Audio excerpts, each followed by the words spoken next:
ఈ కాలక్రమంలో నవ్యాంధ్ర రాష్ట్రానికి 2019 నుంచి 2024 వరకు చీకటి రోజులు వచ్చాయి. ఈ 5 ఏళ్లు గత ప్రభుత్వం అన్యాయం, అక్రమాలు, అరాచకాలు, దోపిడీలు, కబ్జాలతో ప్రజలు ఎన్నో విపత్కర పరిస్థితులు ఎదుర్కొన్నారు. గత ప్రభుత్వం తమ స్వార్థం కోసం తప్ప రాష్ట్ర అభివృద్ధి, ప్రజల శ్రేయస్సు అస్సలు పట్టించుకోలేదు. దీనివలన రాష్ట్రంలోకి పరిశ్రమలు రాక, ఉపాధి, ఉద్యోగాలు లేక ప్రజలకు ఆదాయ వనరులు తగ్గిపోయాయి. దీనికి తోడు నిత్యావసర వస్తువులు ధరలు బాగా పెరిగిపోయాయి. 400 రూపాయలు ఉండే గ్యాస్ ధర 1100కు పెంచారు.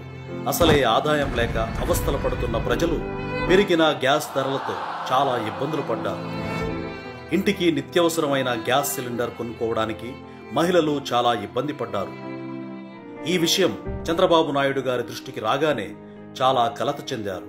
ఆంధ్రప్రదేశ్ మహిళలను గ్యాస్ కష్టాల నుంచి బయటపడేయాలని ఉమ్మడి కూటమి మేనిఫెస్టోలో దీపం 2.0 పథకాన్ని హామీ ఇచ్చారు.